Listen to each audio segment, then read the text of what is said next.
lifetime Afro-optimist and a huge proponent on Made in Africa. So I'm really excited about being able to lead this discussion on how we can help our brands here in Nigeria succeed, not just here locally, but across the world. Simon Sinek famously said in his TED Talk titled Start With Why, people don't buy what you do, they buy why you do it. So let me ask you, by a show of hands, get you participating already.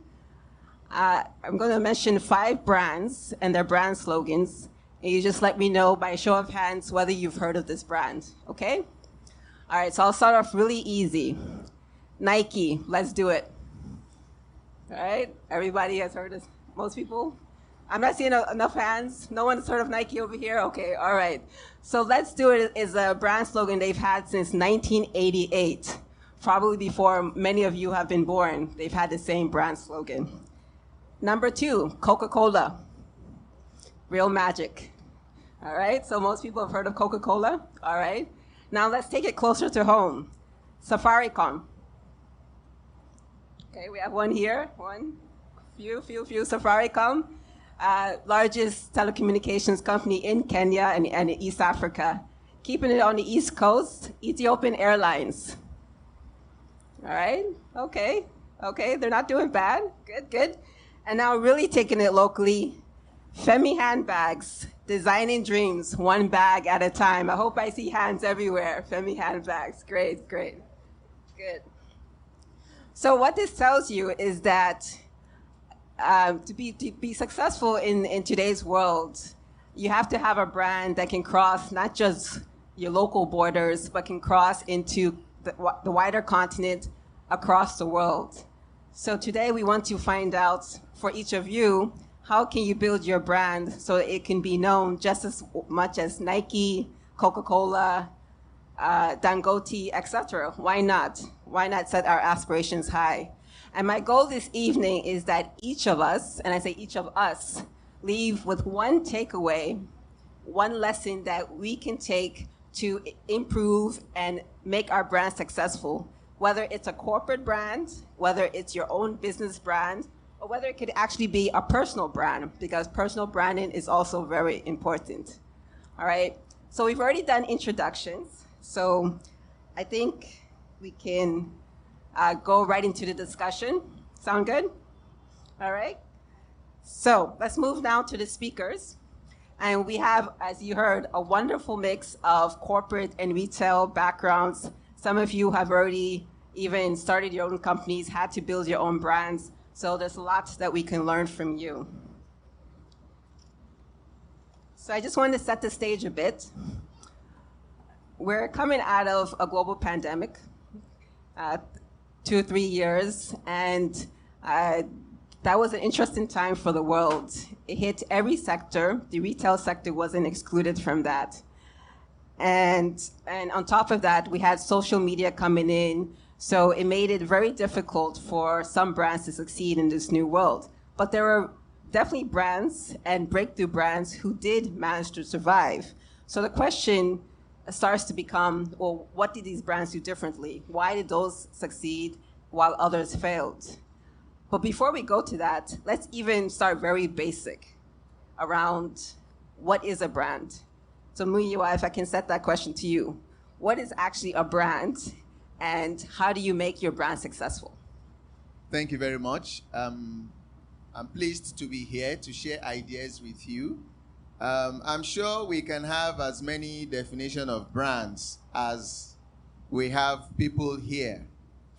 Some people will tell you that a brand is a bundle of benefits, or a brand is a promise kept. A brand is value delivery more than anything else. A brand is a promise and fulfillment of value.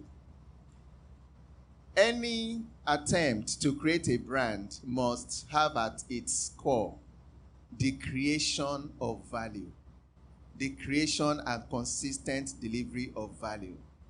First and foremost, you must create value, because that value that is unique to your brand in an ideal situation. Your value must be unique to your brand, whether the value is tangible or intangible.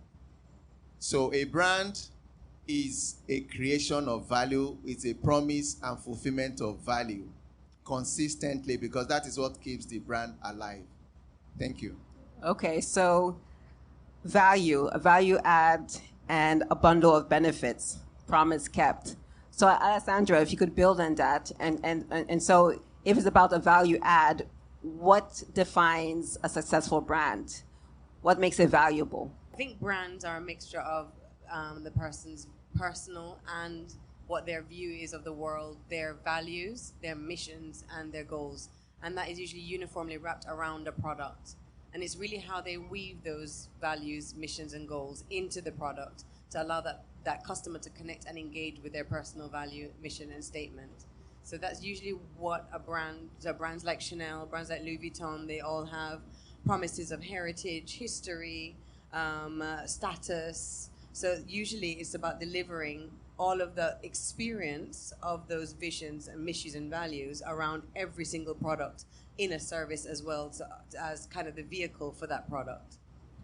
Okay, so it sounds like a successful brand is very personal. What might be successful for you, for your personal story, may not be so successful for me or doesn't resonate with me. Okay? Correct. All right, so then Jide, along those same lines, so then why smart people, smart branding people know this, yet some brands still fail? Why is that in your experience? You've worked at GTB, you've worked at Harris Insurance, you're now at Ecobank. These are the brands that we know very well.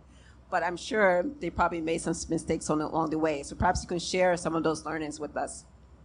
Okay, thank you very much. I think for me, when I look at brands, I look at how they create unique identities for themselves. And in creating unique identities, it can be done in different ways. It can be through your product, it can be through promise, it can be through the values that you also project, it can be a culture within the organization, it can be something that you are known for.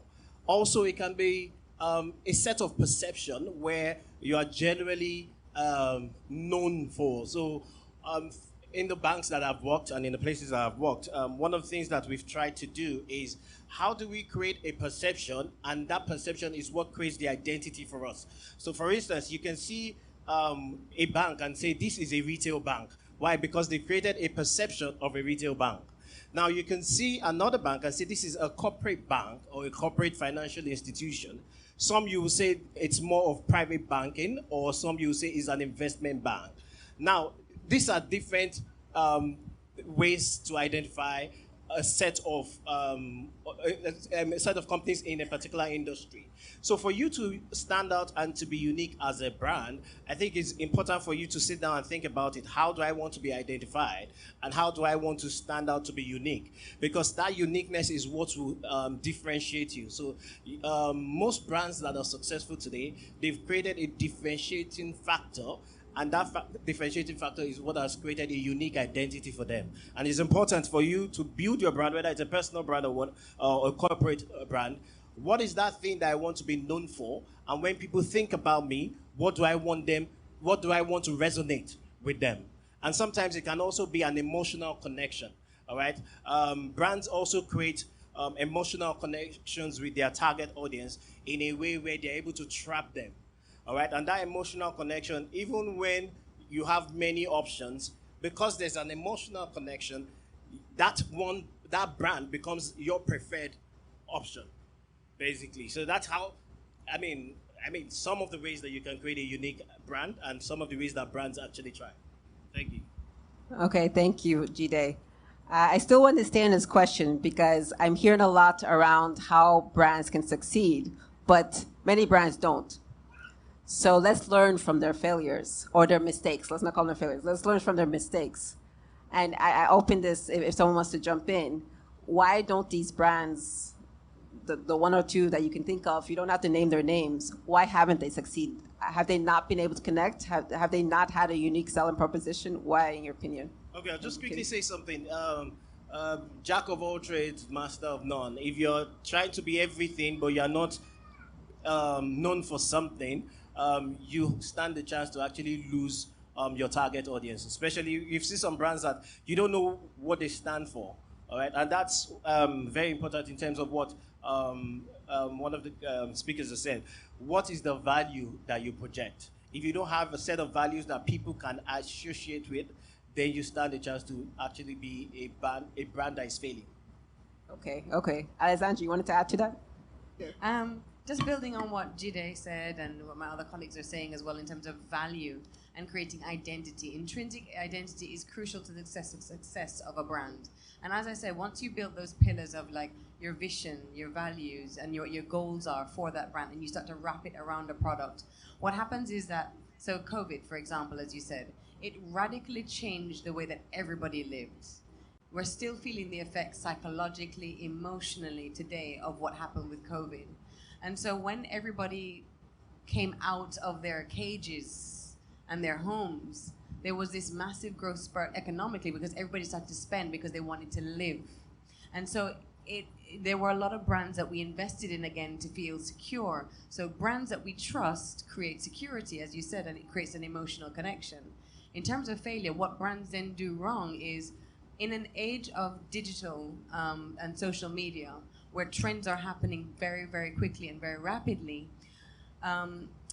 it's much more challenging to be attuned with the customers. And the customers are driving the products, and they're driving the products with a lot of new goals: sustainability, inclusivity, diversity, gender fluidity. There's all of these constant requirements and demands on the brand. And just like life, and for us personally, as a mom, you demand to be a mom one day, or you want to be a wife one day, and you get all these requirements, and it can be so easy to lose your identity along the way because of the multiple requirements, all the voices speaking at you as to what you should be rather than who you are. And so brands lose their brand integrity along the way and their identity, and then it begins to erode the trust in their customer base. They may form new customers along the way because they're trying to be for the new Gen Z millennials, but their fundamental foundation customers, their true blues that have been with them for years, will start to distrust them because they can no longer connect with the brand. I mean, like, I can give you an example of Gucci. Gucci recently, under the most recent creative director, I think his name is Alessandra, I can't remember, forgive me at the moment, but it got very weird. It was like, sci-fi 1 minute, and all these different they went into Japanese animation, and it completely lost their audience of the base of just Gucci, which is an Italian-made product, very classic. And then after the launch of House of Gucci, which is them back to their roots, they've now come back to who they are. Burberry recently changed their logo twice in the last 3 years. Recently, under Bottega's new creative director, the old creative director, Daniel Lee, is now at Burberry, and he's changed the logo again. And they're finding they're having massive erosion in their customer integrity and customer loyalty because they're just like, who is this brand? Who are you? You look different, you feel different. How do I know you're not giving me a fake product? Is this real? So it's very important along the way as you build a brand to always go back to the why, to always go back to why you did it and why you're doing it constantly along the way. And this is what we also do with a lot of big brands like Burberry. We take them back to the origins of why they created it. Okay, great. And Niyi, I'd like to bring you into the conversation. Okay. There's been a lot of great points, interesting points made here around emotional connection, around the value that you bring, around what is your why. So perhaps from your experience at Leadway, you can give some very concrete strategies to our entrepreneurs here in Nigeria, based on what we've heard already right now. How can they build a successful brand? Okay, thank you very much. First of all, it's important to create a clear-cut strategy on what you want to do. And the very basic of what we do is the customer. So knowing your customer, identifying who your target audience is. Like the gentleman Jide said earlier, you can't be a jack of all. You have to be very concise about who you're targeting, who you're speaking to, who is your, basically with a clear understanding of your audience, you can then dissect how you want to connect with them. Bringing it down to the, our own context here. probably targeting an HNI client, you're targeting maybe the mid-range clients. What channels are you going to reach them on? What is your brand positioning? With a clear-cut brand positioning, you have a what's it called, route to market you want to use to engage them, and with this, it's basically the very foundation on which you can then build. Okay, thank you for that. Now we've heard a bit about what is a brand, what does it mean to have a successful brand. Now, before we talk about the local market, I'd like you to bring to the global stage. At the beginning, I talked about Nike, around Coca-Cola. Those are brands which are recognized around the world. They have a very consistent brand identity. If I buy a Coca-Cola in the US versus if I buy a Coke in Germany versus if I buy a Coke here in Nigeria, I know generally what to expect as a customer. So with that in mind, and I'll go back to Muyiwa, what are the characteristics of building this strong global brand identity? Okay, so what are the characteristics of successful global brands in terms of their identity? Yes. Well, one of the things that immediately comes to my mind, you see, because when you are talking about identity, there are different layers to it. You can talk about the visual identity, which is what you see. And then you can also talk about the essential identity, which is that is the soul of the brand. You know, every brand has a life of its own. You must see a brand like a human, because a brand has to be alive for people to, for it to resonate with people. So successful global brands, in terms of their identity, there's a consistency to it and there's a simplicity to it.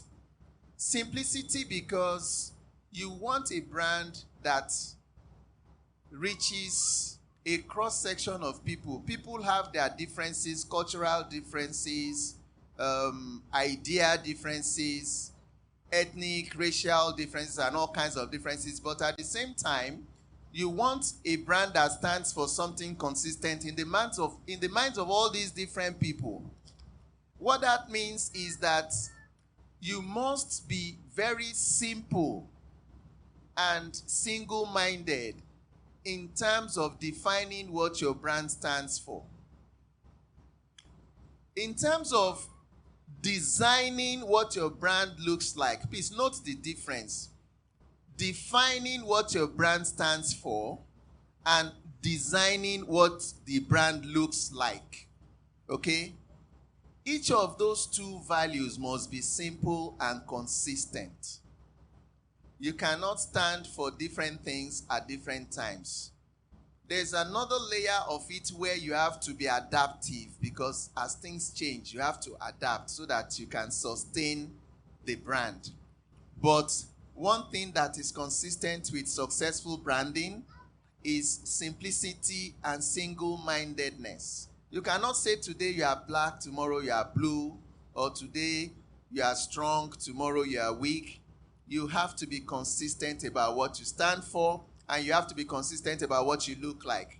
In terms of what you look like, sometimes people try to do too many things with their identity. Maybe you want to design your visual identity, of which logo is what everybody sees. But your identity in terms of your visuals is beyond it's not just about the logo. There are a few other elements that show you to the world, that determines how people see you visually, not how they think about you, what they see, and how you want what they see to make them feel. You have to be deliberate about it, but you have to be simple. The most successful brands in the world, you will see maybe just one or two colors in their logo. And the reason for that is very simple.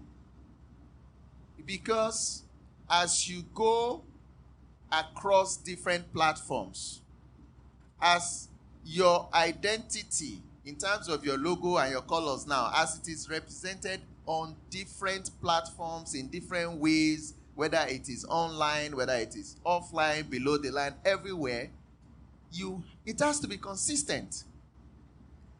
And you don't want a situation where, let's assume, the dominant color of your visual identity is olive green.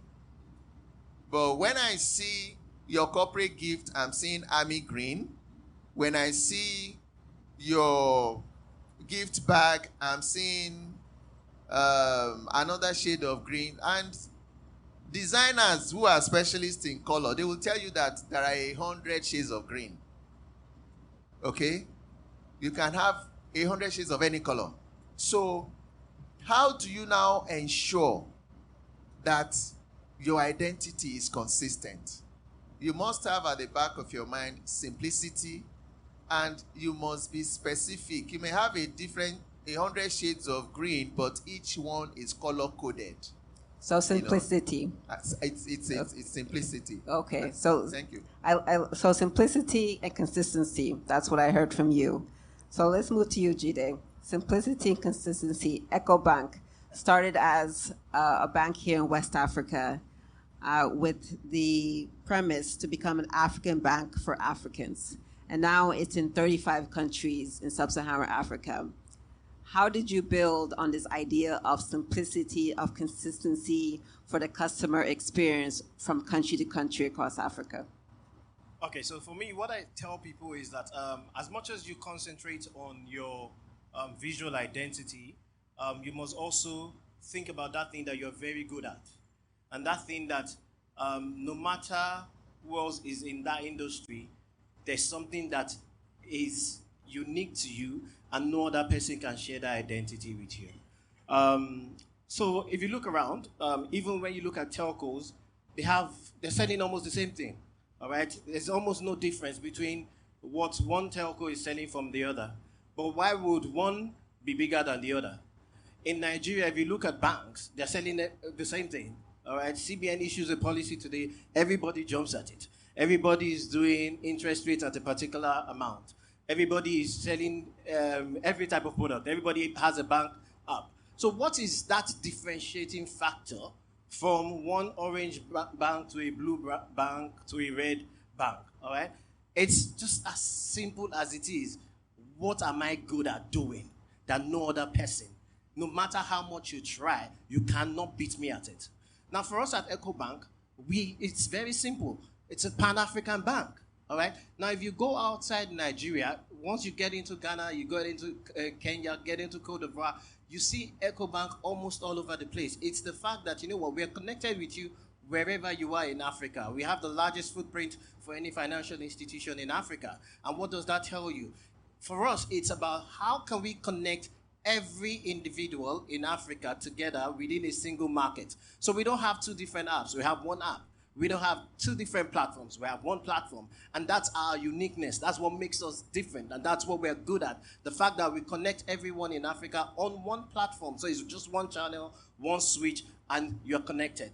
So that's the thing that we are good at doing. And we're also good at spreading within Africa. We're good at trade.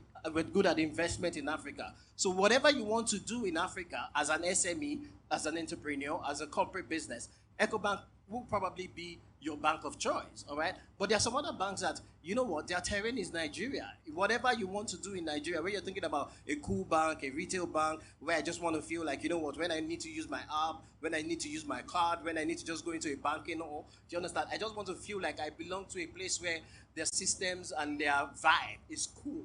So that's what they are good at doing. So for me, it's think about your logo, think about your colors, think about all those other things, but think about that thing that you are good at that no other person, even if they try, they will just be a copy and not the original. Okay, thank you.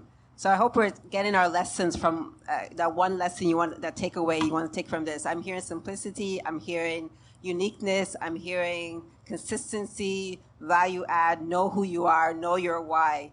Now let's bring it down to the local perspective, because yes, we all want to be global, we all have ambitions, but to build to that aspiration, first you need to be successful in your local market. So that means your local brand positioning is still critical. And brand positioning is really all around visibility. So whether you're talking about your corporate brand, whether you're talking again about your business brand or your personal brand, it comes down to visibility. And also, in today's age of social media and always on, that visibility can be used in a negative way. Your reputation, your trust can be destroyed overnight. So with this in mind, Niyi, I come to you. How do you, and using Leadway as an example or other examples, how do you maintain your local reputation? How do you build it, and then how do you maintain that local reputation? Leadway has been around since 1970, over 50 years, and started as still a family-owned company, and now the largest insurer in Nigeria, and they've been able to do that, I believe, by being able to maintain that local trust and reputation. Use that as an example, please. All right, thank you. So as an insurer, the bedrock of what we do is based on trust. People are giving you money that should, in case a risk crystallize, you will come through for them. And the moment you break that, there's almost no coming back from it. How do you explain to someone who has lost probably a vehicle to a fire incident, and now you're coming and telling them that, oh no, they can't do this? So trust is very important. And how do you build trust? Basically delivering on your brand promise.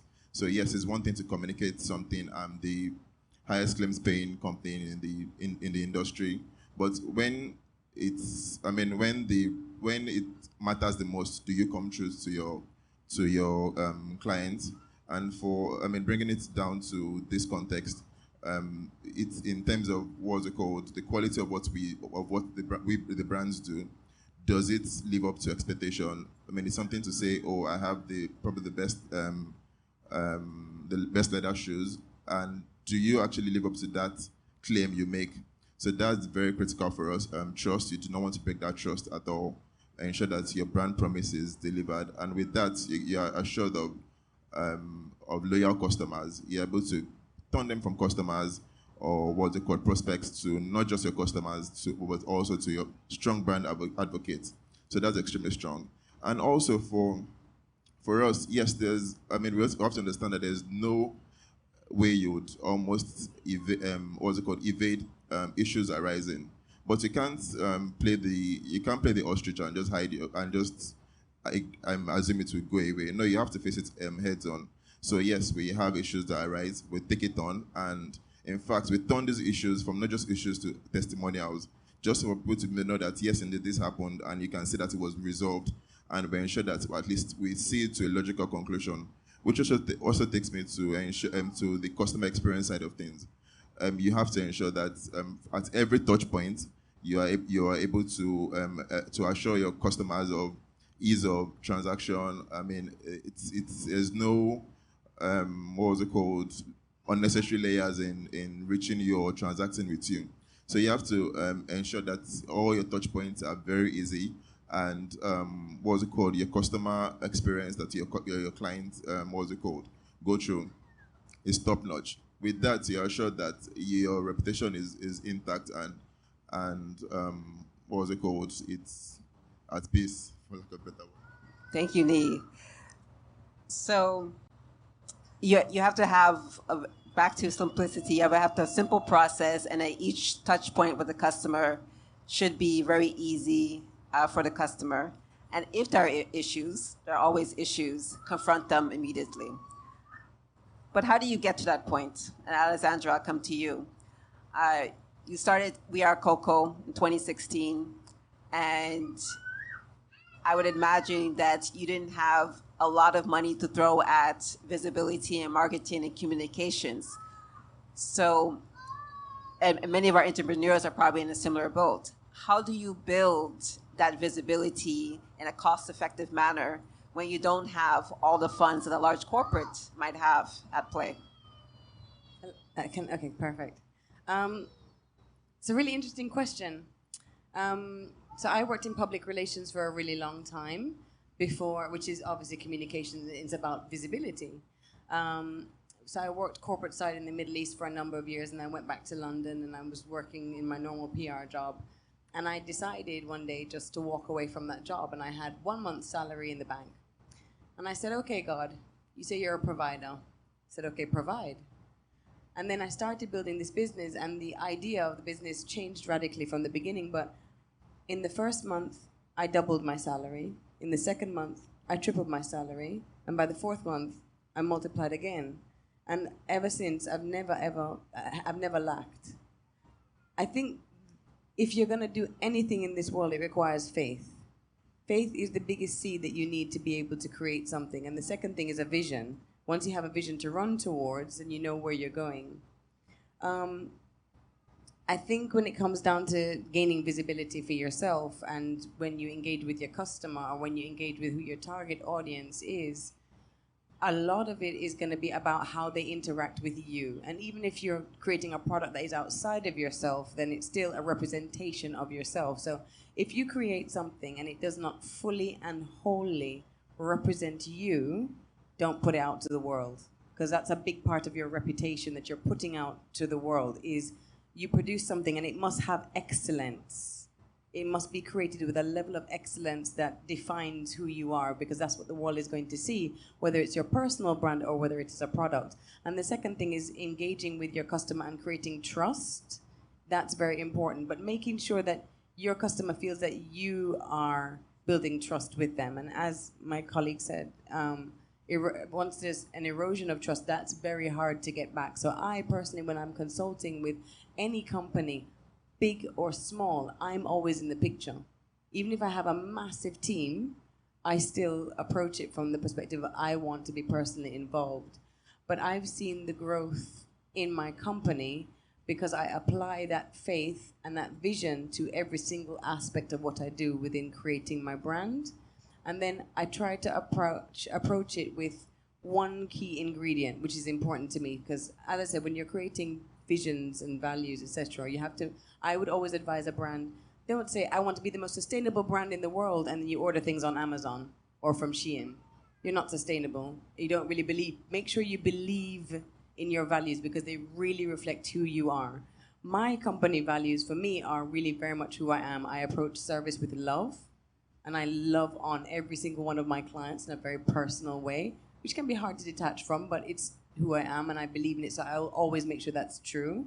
And the second thing I engage in is family. So even when I manage my team, I put family. Even when I speak to my clients, I approach it with family. So as the closer those goals are to you, the easier it is to maintain, and then you can multiply from that. People are going to then talk about you, and they're going to talk about your products, and you will go to the world so easily because it was personal and because you exported yourself to the world.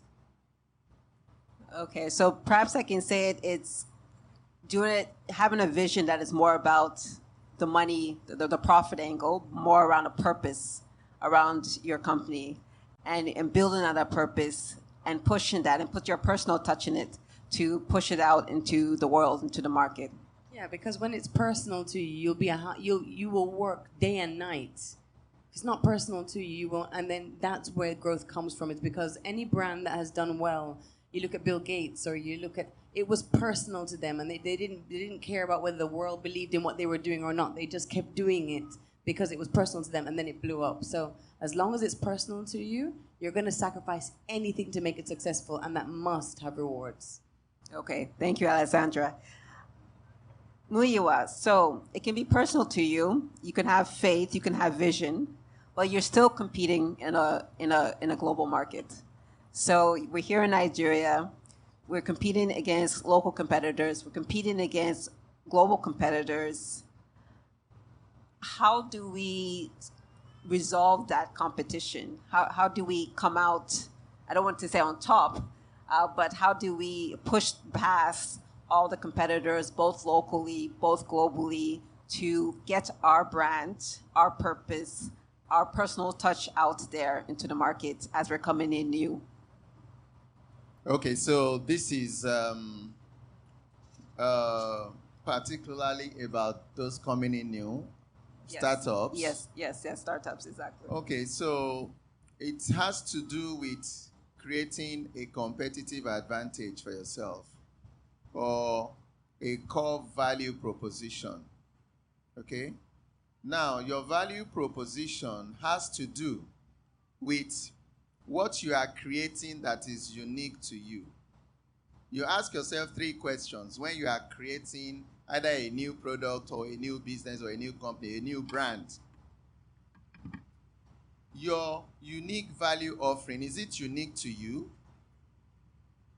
Is it deliverable? Can you deliver? Do you have the capacity to deliver? Because when you are promising something, you must be able to deliver on your promise. And then, is it desirable? Are there people who desire this thing that you are offering? You must ask yourself those 3 questions. You have to be unique. Your brand has to be desirable. That means there are people who will actually pay for it. Okay? And then it has to be deliverable. You must be able to deliver on that promise consistently. So those are the 3 key things about your value proposition if you are creating a new brand. And uniqueness is very important because your brand should be a reflection of you, what you are passionate about. There's a reason why everybody's fingerprint is unique. That is your fingerprint. That is your personal brand identity. Because there's no other one like that. Despite the fact that we have more than 7-8 billion people in the world. So you must create something unique. And that makes it difficult it's more important for you to be unique because that is what will give you competitive advantage. You cannot try to be like Nike. You can't try to be like a successful brand because it's very easy to make that mistake. People look at successful brands and they say, okay, whatever they are doing, let me also look like that. Let me also be like that. It doesn't work that way. You can't look like Nike and be a successful brand. You have to it's very difficult to create your own identity and insist on it, but you have to be stubborn. You have to just insist that this is who I am and this is what I have to offer. And unfortunately, it's not everybody that will love it, but those who will love it will stick to it. And you must consistently deliver to those who love it. Thank you, thank you. And before we open it up to Q&A, I'd like to give each of you a chance in the next couple minutes to just give one piece of advice. Everyone is being tasked to take one takeaway. So one piece of advice to all our budding entrepreneurs on how to create a successful brand. Starting with you, Jide. Okay, I don't know if this is going to be quick, but let me just answer it in the best way possible. So I was talking to someone last week, and the person was like, how do you do effective PR, either for an event or for a product launch or for a campaign, and if you don't have a lot of money, if you don't have a large budget? And I said, who are the friends that you have? What connections do you have? What relationships have you built? And the reason why that is important is because a lot of people look to the outside for what they want to do, this massive dream that they have. And they are thinking, oh, if I can do some sponsored post, or if I can do this big billboard, or if I can be on radio or on TV, then I'll be loud, or my event will be loud, and then people will be attracted to me. One of the first things you should always do is build on the relationships that you have around you. Who are your stakeholders? Who are the people that you can connect with? Because they're your first PR publicist, right? And I'll give you an example of what happened, and this will be my advice.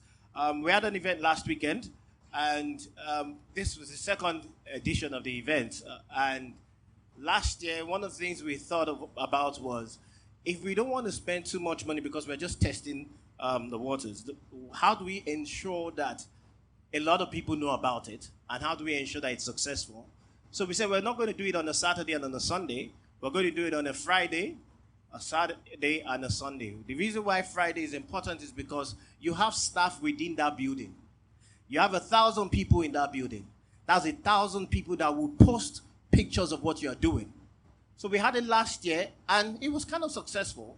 But this year, what we said was, we're going to start the publicity earlier, internally.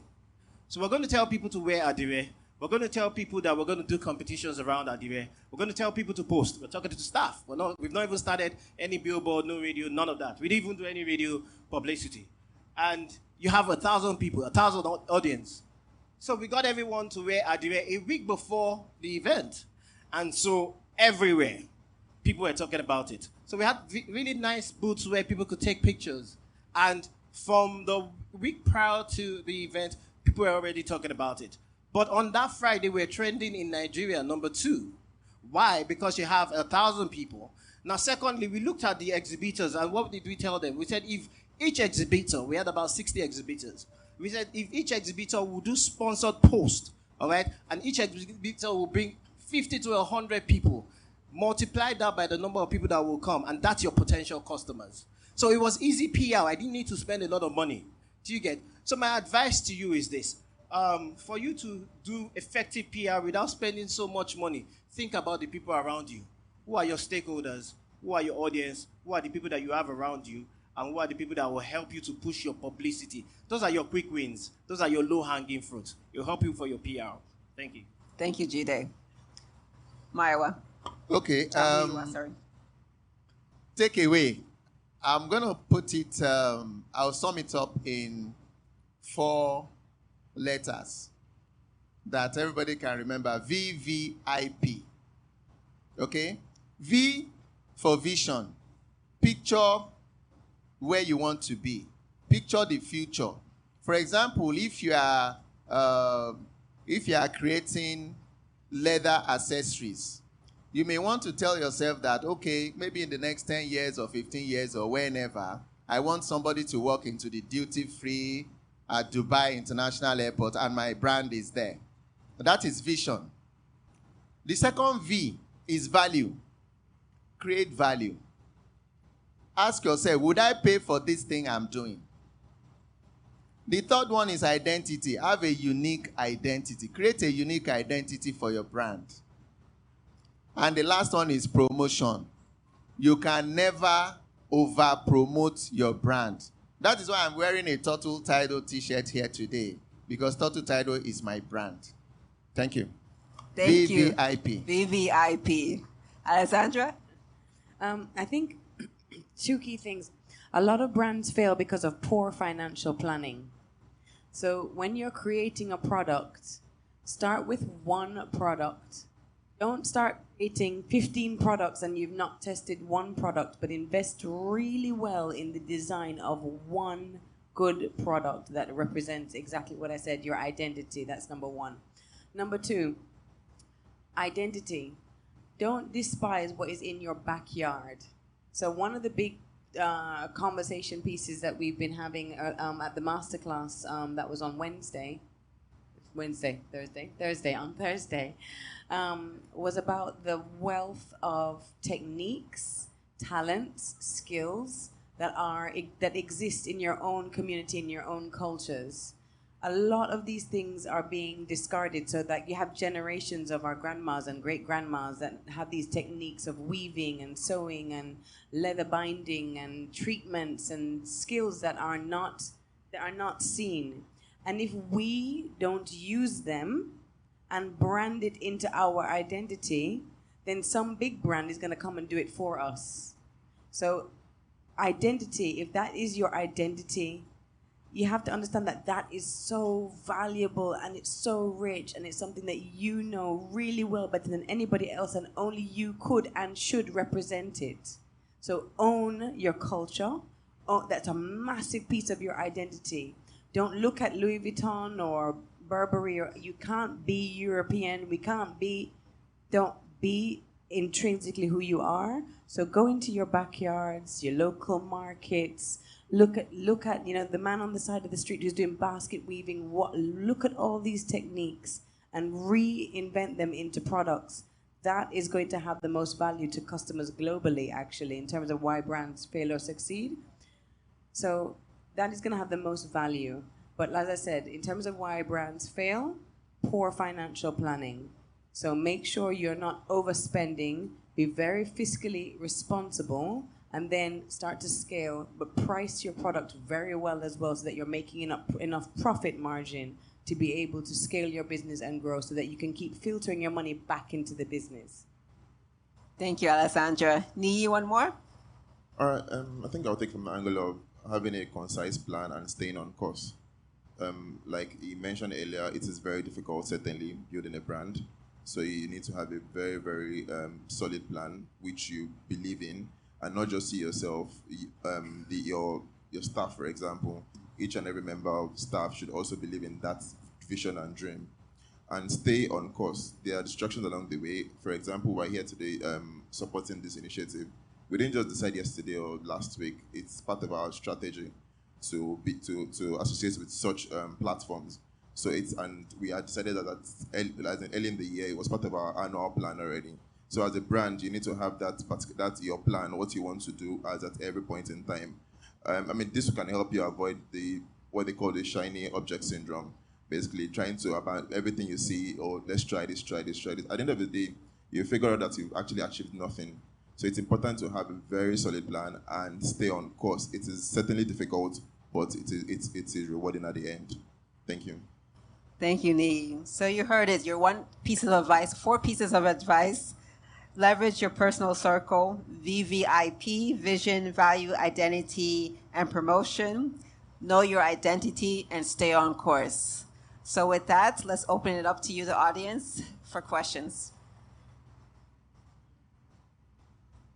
There's a question here. The mic is coming.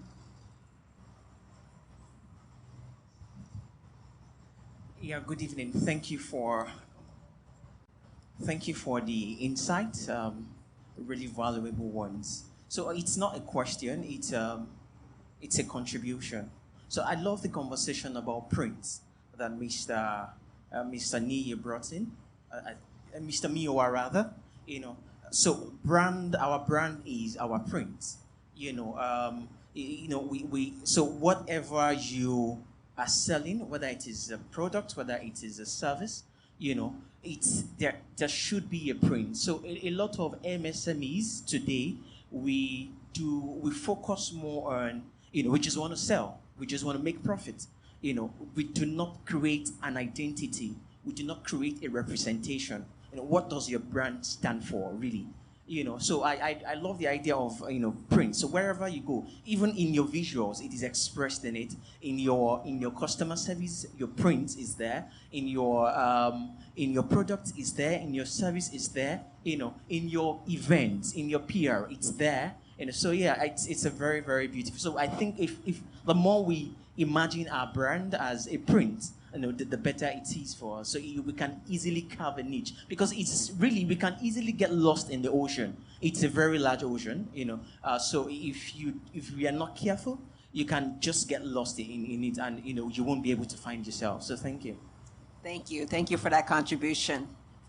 Other questions? There's a question here in the front. 2 questions here in the front.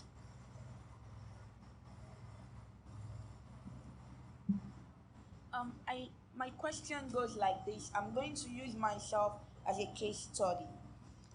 I finished learning shoemaking 2 years ago, and immediately I finished, I had a sponsor that was just God sent, and he actually brought in 1 million naira to sponsor me, of which I had this money. The first thing on my mind was going into leathers, getting different kind of leathers and making unique stuffs in it.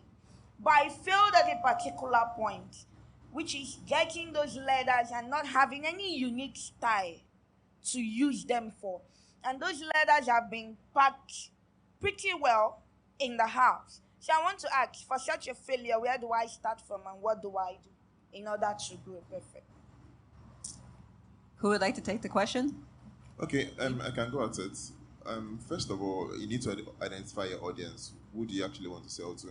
So when you identify your audience, you can then start to distill to things like what is their style, what is their preference, what price range do you want to peg your product, and what to call the rest. Then secondly, I think to also add to that, secondly, also insist on standards. So what is the standard you set for yourself in terms of quality control to make sure, because you're competing out there with a lot of people who are also doing what you do. So in terms of quality control, how well would your product stand against with others when it is being compared. You're asking from a design perspective. What can I do what can I do with this leather to really design and to achieve that unique point of view that you want to achieve? Okay. First of all, there's no failure. You're a creative. Okay? You're created to create. That's why you had that passion to do it. You need to go back to the moment in your mind of what you saw when you got that leather. So when you got that leather, when you were going into the markets or wherever you started the leather, I can imagine you going there and pulling, oh, this piece is nice. Okay, this piece is nice. Oh, this piece is nice. So you went and you selected pieces that you thought, oh, yeah, I really like this one and I'm going to use this one, right? And you had this like feeling in your stomach thinking, okay, yeah, I'm going to use this, right? Okay. Now what you need to do is work from pictures. So your design process is where you need to start. So do you use Pinterest? Excellent. Create a board for Pinterest and start to research loads of shoes. Just create loads of different shapes. Get them all into a Pinterest. And then just spend a couple of days and just look at those images. Don't design yet. Just look and look and look and look and look. And then are you good at drawing? Fantastic. That's even better. A lot of designers cannot draw. Start drawing out all the different shapes. And when you have, and I mean draw hundreds. Not one, not two. Keep drawing and drawing and drawing and drawing and drawing. And then out of that 100, you're going to find 5 designs, just 5 that you really like. And then you're going to start working with the leather. Okay? Thank you. Thank you. So there's another question here. Okay. Oh, you want to? I just want to quickly add a piece of advice for you. Just apply the VVIP formula. The first V is vision. You picture what you want to do. Okay? And don't do it alone. Talk to people. And then you create value, identity, and promotion. You know, every dreamer needs a dream catcher. When you are thinking and aspiring, you need 1 or 2 people that you can talk to, bounce it off them, their contribution. It helps you crystallize your dreams in your mind. Okay, just gonna, first of all, don't be afraid to fail. All right? At some point, everyone has failed. But let's go back to, most people will not invest in nothing. They will invest in something. So for someone to have invested in you, he saw something. What did he see? So it's probably a conversation you want to have with the person. Or you want to go back and think, at this point in my life, what was I doing and what did I do to attract an investor? That might give you an answer to why you need to go back and start all over again or tweak or make some adjustments.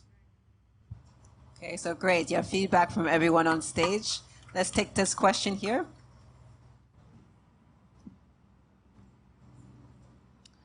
Hi, everyone.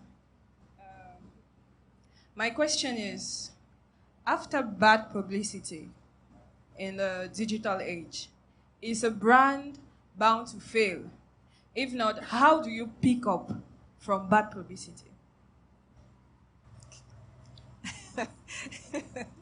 Who would like so I work in an industry where every day you are subject to bad publicity.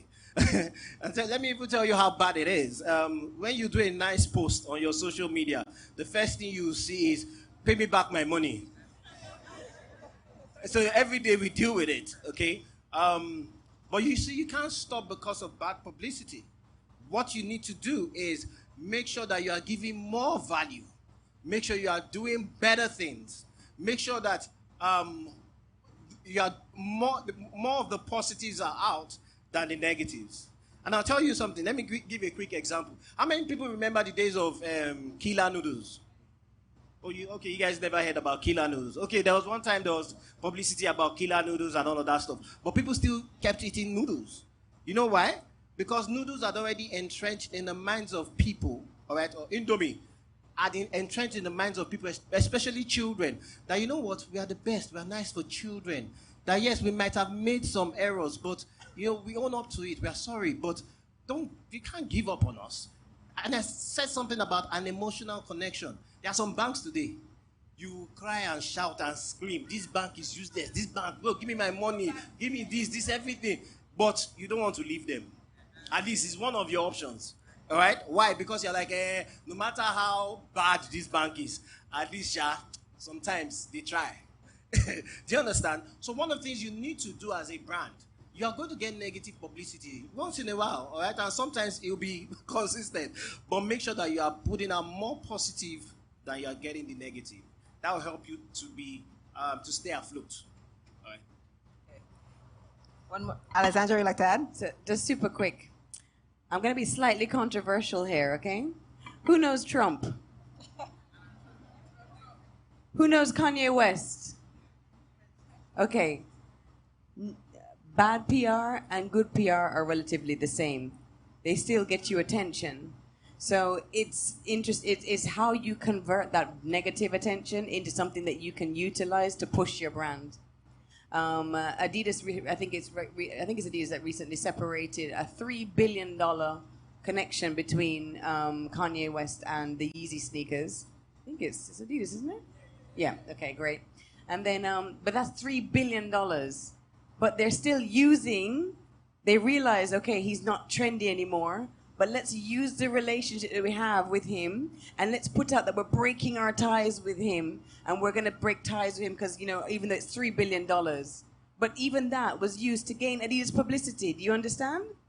So you can use bad publicity as well in some ways if you know how to position yourself, I think. Thank you, Alessandra. Okay, let's take a question from back there for the third group. I saw some hands raised. There's one way in the back. I see your hand way back there. Thank you. Hello, everyone. Thank you very much for the talk. It's been very, very inspirational. I have a question for Ms. Bell, actually, just to touch a bit more, if you could, on the financial planning that you mentioned, because that's an area, I mean, for myself, I'm sure I'm speaking for a lot of people here, but that's an area where people tend to kind of trip up a lot. And I think something that was touched on in the previous talks was about collaboration and having more of these things where people could go to see experts discussing, you know, things like this, because it's not every day you have access to individuals who can give you, you know, more knowledge and impart more advice on these areas. So could you touch a bit more, please, just in terms of on financial planning, pricing, you know, what to do and how to actually price your product and how you actually measure the value of that? That'll be very helpful. Thank you. Okay, so industry standard, if you're thinking about selling a product for wholesale, your formula is like this. You're going to take your basic cost of goods, okay? So what is the cost of my fabrication? So my fabric, my string, my ribbons. You're going to write down all the prices individually of what. So so you're going to create a pair of shoes. You need to know how much one piece of leather costs as a whole. Then you're going to break it down to how much of that, when you finish the product, how much amount of that leather did you use to create that individual product? So you're not going to obviously put a whole length of fabric price. You're going to put how much yardage you used of that particular product to work down your price, okay? Then it's your finishings, your buttons, etc. So all that is in terms of your actual cost of goods. Second thing you're going to look at is there any shipping involved? Did you have to ship anything in or ship anything out? Were there taxes and duties involved? All that is going to go into your cost. So look at your basic cost. That's the first thing. Second thing you want to look at now is when I'm selling it to my customer, do I have to ship it? I need to add that now into my cost. Okay? Is there any fuel tax? Okay, you're going to have to drive it anywhere. So look at write down individually the cost for each part of your product. Okay? Then you're going to add a margin and you're going to mark up your product at least 200 to 250%. And then you get your markup.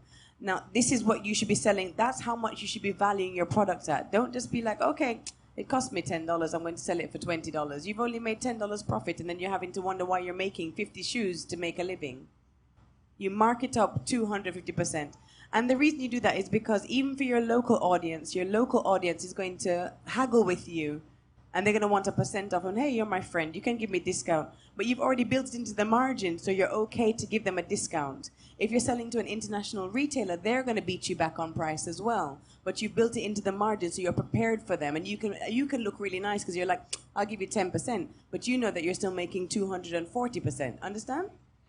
Okay. All right, great. Thanks for that, Alessandro. Some math here. Well, so interest of time, we'll take 2 questions. I see a hand here and I see a hand back there. We'll take your 2 questions and then we'll wrap it up.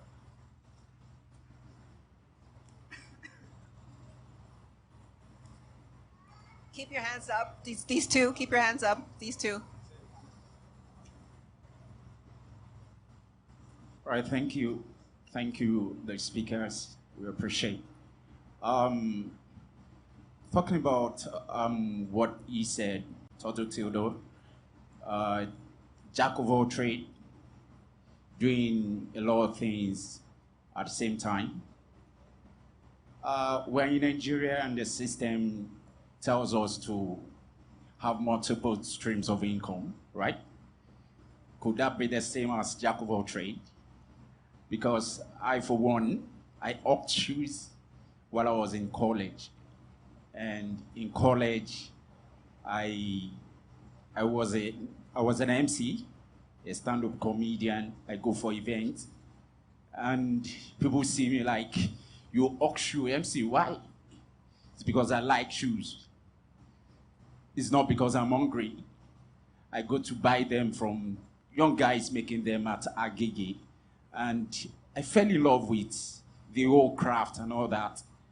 And I came out of college and I started doing real estate, you know, from jumping here and there. I was making my money from real estate. I had to think of, what do I do? Let me go and learn how to make shoes. And today I tell people, if you look down on me, it's because you like my shoes. So I'm not a shoemaker from the money I make from here and there. So jack of all trade, is it master of none or multiple streams of income? So you remember I said, jack of all trade, master of none. There's one thing that you are good at, and that thing is your main source of income. Every other thing is a bonus, okay? Also, I said something about you must know that thing that you are good at, all right, at every point in time, okay? Now, if you look at, and as I said, if you look at banks, banks have different products and different things that they do, but there's one thing you know them for, or each individual bank. Now, if I call a bank, you say, okay, this bank is known as the bank that supports SMEs. Why? Because they built something around themselves to make sure that they are attracting those set of customers. It doesn't mean they are not doing retail. It doesn't mean they are not doing every other type of business. But there's a core. So you must understand what your core is. And the reason is this. Even if those other things leave you, all right, or those things are not making money for you again, there's one core that no matter what, it would always make money for you. So focus on that, your core, as you're attracting other things. Now you see someone that is a musician, but is not into acting, is not into fashion, is not into real estate and all sorts of things. But there's a core, all right? So that your core is what you must identify. Okay, thank you, Jide. There was one last question. Hi, everyone. So this event has been joining the conversation. And the conversation so far has been, we have the markets, but we don't have enough product to push out there. And so my question goes to us. We have individual brands, and these brands have an identity. So how do we collaborate so that we can come together and push our product into this market that's available in Africa?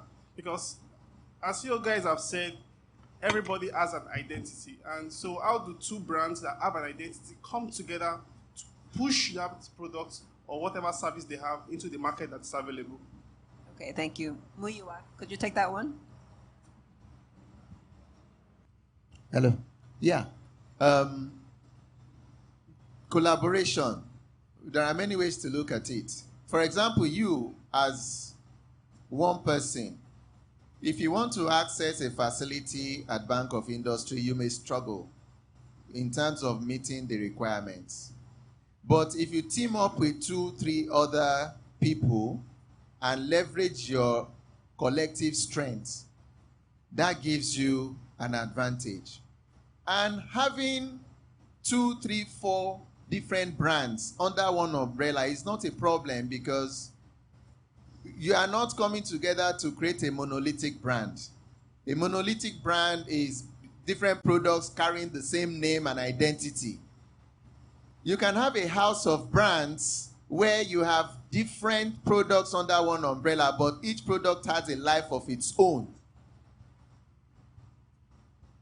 I don't know if we have enough time to delve into this, but you can do some research on your own in terms of monolithic and house of brands, the difference. Because if you look at, let me even use a common example. You have Dangote. Everything under Dangote is called Dangote, whether it is cement or refinery or salt or sugar. That is monolithic branding. Okay? But you have a company called Unilever. Have you guys heard of Unilever? They have different products. Those products, each one is a brand on its own. Whether it's beauty soap or whether it's a toothpaste or whether each one has its own name, each one has a life of its own. Those two approaches each one has its own advantages and disadvantages. But if you are talking about collaboration, and those of you coming into that collaboration, each already has a brand that you have invested a lot in that brand name and that identity, you can adopt the house of brand approach. You can adopt the house of brands approach. So you have these different brands under one umbrella, and each one has a life of its own. But you guys are now leveraging shared resources. I hope that helps. Thank you. Thank you. Alessandra, you want to add very quickly, please? Yes, this is the last point. You have people like Femi who have put on Lagos Leather Fair to be able to create environments for collaboration to happen. So invest in supporting these kinds of events where it's bringing together opportunities for trade. Participate, save for it, plan for it, and be involved in things like this, because this is going to grow and we all have to be able to be a part of it. So definitely pull together, but take advantage of opportunities like this. It's really great for the industry. Thank you, thank you. So we've run out of time.